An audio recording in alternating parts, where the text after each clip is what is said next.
FC Barcelone, nouveau coup dur pour les finances du Barça.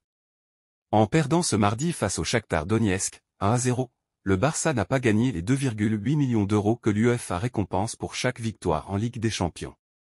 Ce mardi face au Shakhtar Donetsk, le FC Barcelone avait l'occasion de déjà valider son billet pour les huitièmes de finale de la Ligue des Champions. Mais les hommes de Xavi se sont finalement inclinés, 1-0, et ne sont donc pas encore qualifiés pour la phase finale de la plus belle des compétitions européennes. La défaite contre le Shakhtar Donetsk a des conséquences économiques pour le Barça. En plus de perdre ce match, les Blaugrana se sont assis sur 2,8 millions d'euros comme nous l'explique Sport, montant qu'ils auraient gagné s'ils s'étaient imposés face aux Ukrainiens. Une somme qui aurait été la bienvenue pour le Barça quand on connaît les difficultés économiques rencontrées par le club catalan depuis plusieurs années. À noter qu'en cas de qualification pour les huitièmes, le champion d'Espagne en titre, qui est désormais à égalité de points avec le FC Porto en tête du groupe H, remportera 9,6 millions d'euros. Barça, Xavi impose sa loi pour Vitor Roque. Xavi Hernandez, l'entraîneur du Barça, a mis un coup de pression à sa direction pour la venue de Vitor Roque, le phénomène brésilien acheté cet été.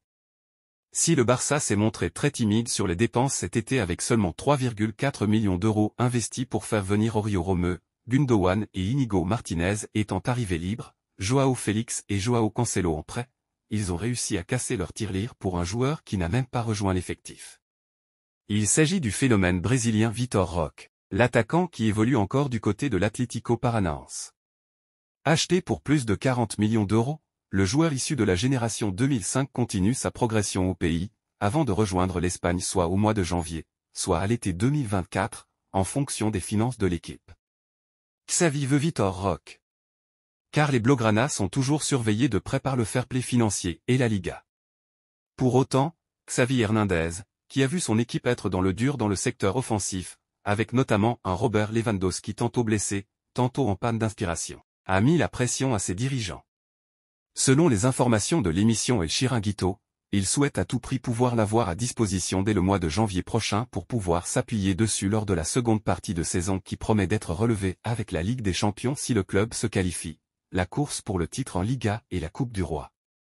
Joan Laporta va devoir réaliser un nouveau tour de passe-passe.